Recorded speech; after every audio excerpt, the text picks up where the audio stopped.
Nigeria's external reserves fall by $77 million in December 2023.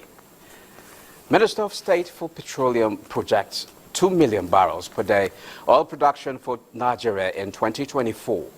Plus, global shares slip again Wednesday as rate cut euphoria fades and oil prices fall. The program is Business Express, reaching you from Abuja, Nigeria's capital. I am Musa Abubakar, your guide.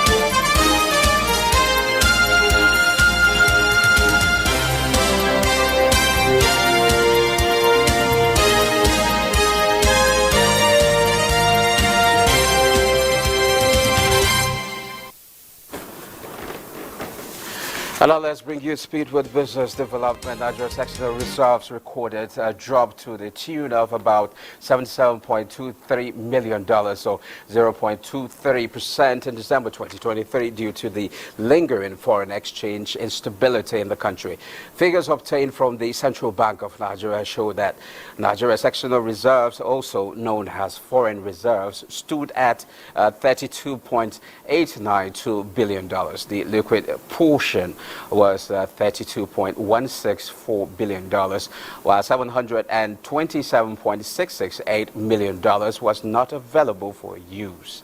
The nation's foreign reserves stood at 33.004 as of November 30, 2023. Foreign exchange reserves are cash and other reserves assets such as gold held by a central bank or other monetary authority that are primarily available to balance payments of the country, influence the foreign exchange rate of its currency, and maintain confidence in financial markets. Analysts say the country's monetary policy managers have failed in their quest to grow and sustain foreign reserves over the time. Now, Nigerians have been told to look forward to improve crude oil production that will help to strengthen the economy in 2024.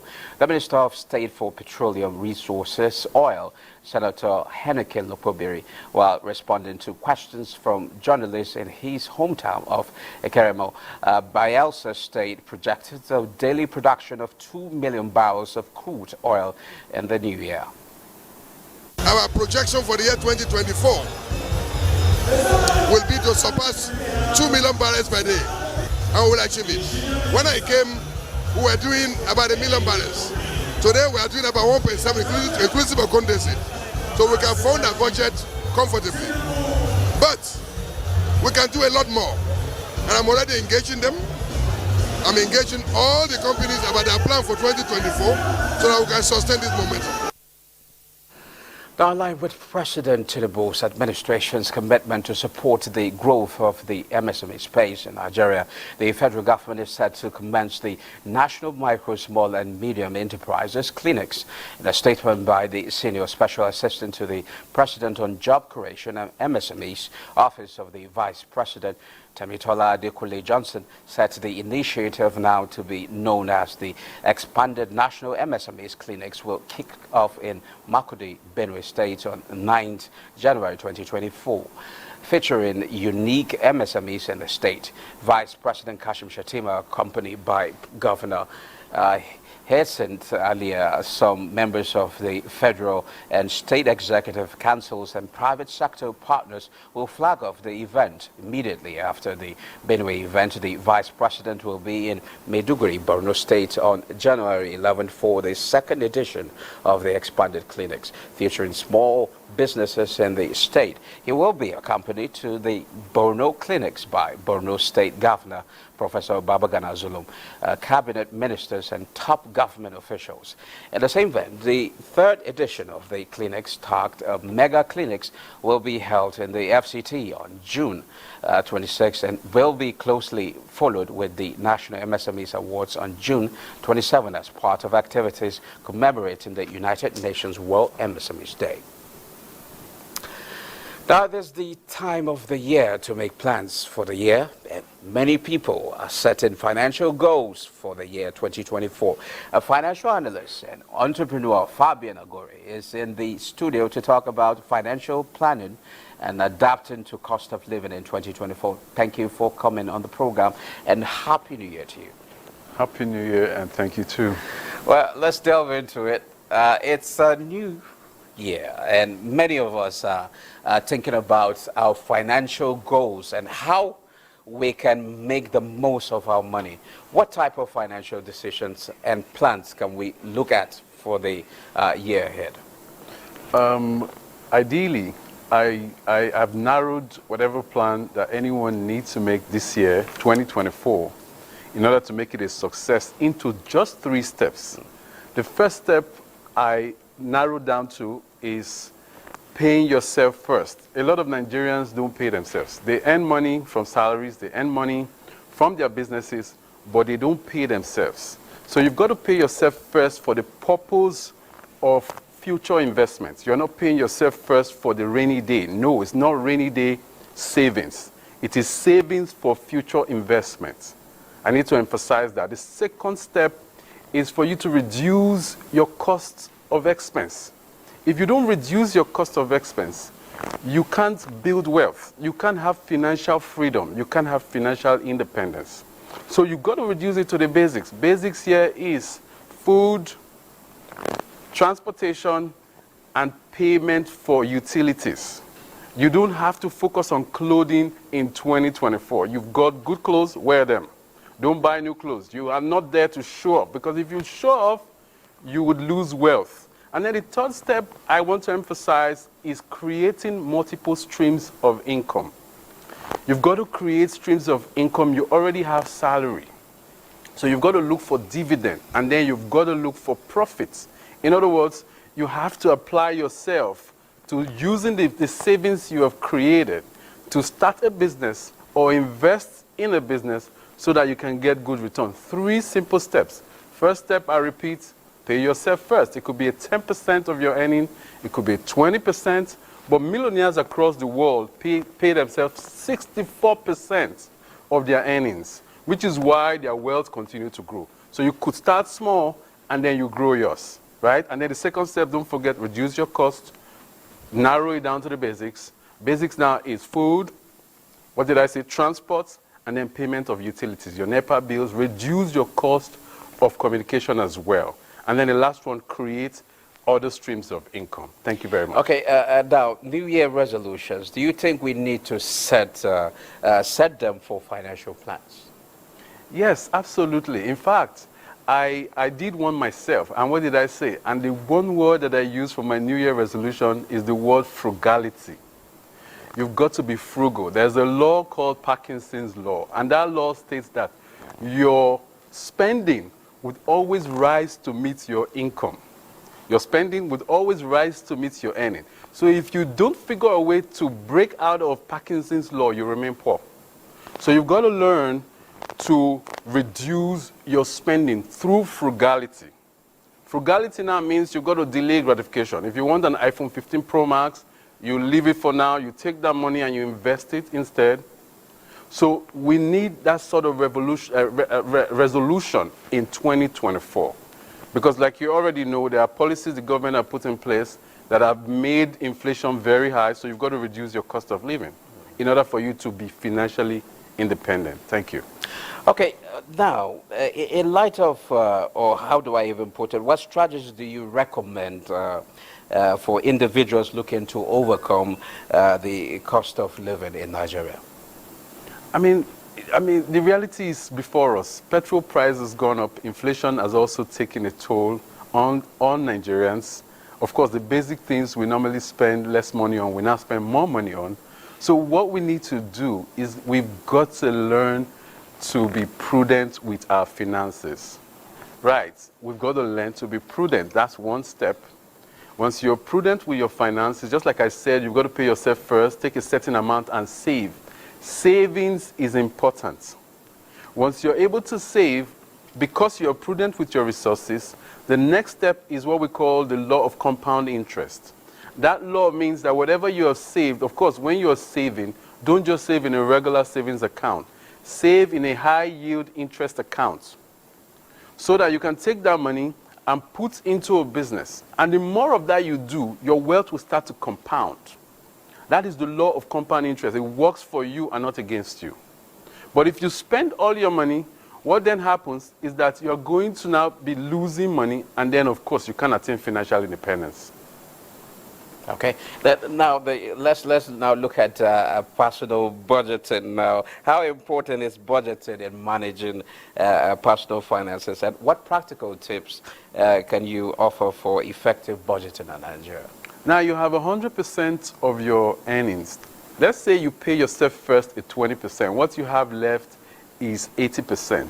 You take a 60% for all of your expenses.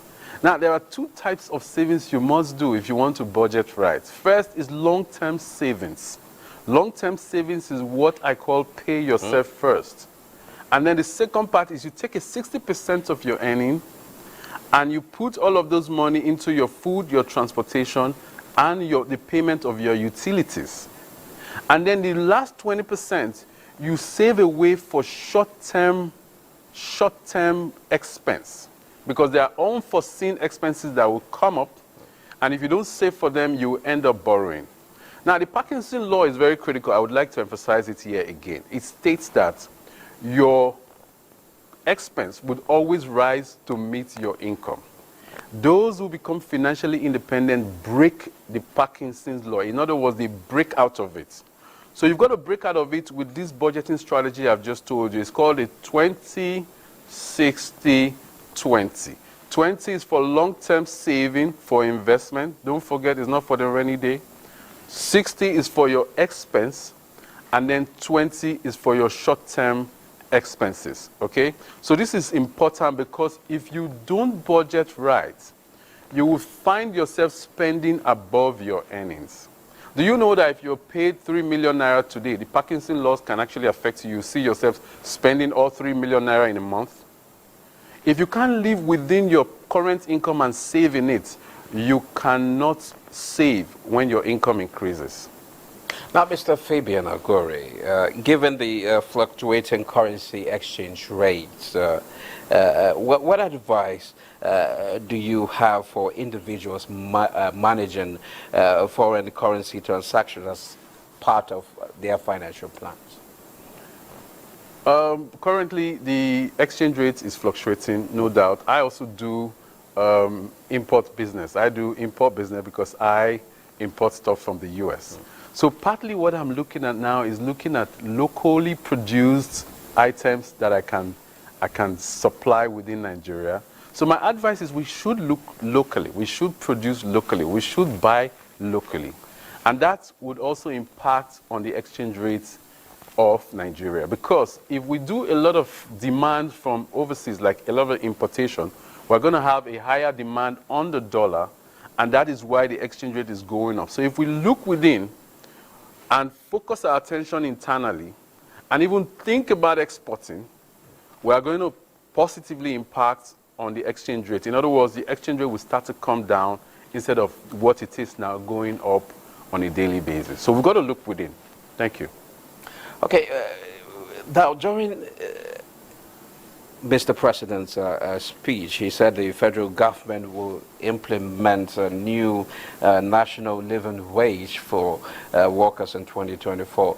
Do you think that that can really help with personal finances and financial goals? Yeah, indeed, it would help a lot of the civil servant. But this, I want to talk to civil servant now. Yes, I know that the civil service rule says you can't do business outside of your work. But the civil service rules also say that you can do some kind of agric business. So I want to advise you guys to begin to look at agribusiness within Nigeria. Yes, what the president has said would help you. I mean, that's an extra income for you. So you take it and put in agribusiness. You can also take it and put in the stock markets so that you can earn dividend from your investments.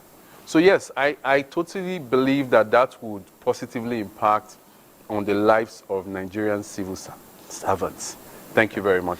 Okay, in 2024, what type of investments and businesses do you see topping the chart? And so for entrepreneurs or potential entrepreneurs? First and foremost, tech business is thriving globally. I mean, technology is changing the way we do business across the world. So I would advise a lot of entrepreneurs to look into tech, because tech would never slow down. Tech would always keep evolving and always keep thriving. So tech is one. Real estate is another one I think has a huge need, because there is a huge deficit of housing in Nigeria. So I would ask entrepreneurs to go into, more of them to go into real estate. And real estate is a guaranteed return on investments. And then thirdly, I would say food, because there's a huge food deficit. I mean, given the insecurities in the northern part of Nigeria, that has depleted the amount of food that is produced daily in Nigeria. So I would advise that entrepreneurs should look at a different way of farming, bring in technology to improve farming. Matter of fact, do farming within the cities. You don't have to do farming in the villages alone because of insecurity. Look at technology, import technology, and apply it for farming. Those are the three areas I want to recommend right now for Nigerian entrepreneurs. Now, you talked about technology. Before I let you go, Mr. Fabian Agore, how do you think, with the impact of technology, how do you think it will help in personal management of finances today? Yes, technology would help with managing your finance, because there are lots of tools, apps that you can use to track your spendings. Any idea of those type of apps so that I can key in as well? Well, what you need to do is just Google. Google is your friend. So just Google, and then you will see the different apps, and then you use anyone. I don't want to promote anyone's business here. Okay. And then other ways technology can also help you with your spending is that you can also save away in some of these online banks we have. You can save money. They have tools with which you can use to save money, and then keep this money away for a year, 2 years, 3 years, and then you can apply those money in investments. And what do you make of people that go about borrowing money and things like that? Is it something that should be encouraged in 2024? Because there's this report, particularly that said about over 700 billion was borrowed for personal use by customers of banks. What do you make of that? I mean, that's totally ridiculous. Those who borrow for personal expenses are those who are financially indisciplined, and that should be discouraged. Borrowing should be applied towards investment, towards business, so that when the business yield profits, yield interest, you can then take that interest and pay part of that interest and pay off the interest you pay on the capital that you borrowed, right? So don't borrow for personal use. Instead, manage what you earn. That's why I emphasize Parkinson's law.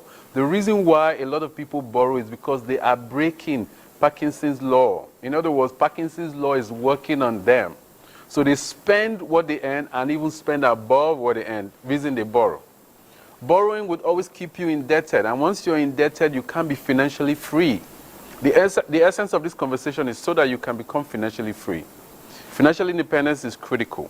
Plan your earning, pay yourself first, have multiple streams of income. Have multiple streams of income. I'm going to emphasize that. Reduce your expense. These are critical. We don't want to encourage borrowing in Nigeria anymore. Thank you. Okay, savings, financial discipline is critical. Thank you very much, Mr. Fabian Agore. It's a pleasure having you on the program. Thank you very much. Now moving on now to energy market. Oil prices were little change in Asian trade on Wednesday after sharp moves earlier in the week as markets weigh concerns about the U.S. economy against potential supply disruptions from ongoing tensions in the Red Sea. Brent crude fell 1 cent or 0.01% to $75.88 a barrel, while U.S. West Texas Intermediate crude futures slipped 8 cents or 0.11% to $70.03 a barrel. Oil prices had climbed around $2 earlier in the week following attacks on vessels in the Red Sea by Houthi rebels over the weekend and the reported arrival of an Iranian warship on Monday. A wider conflict could close crucial waterways for oil transportation and disrupt trade flows. On that note, we now see prices of goods and other commodities on the global market.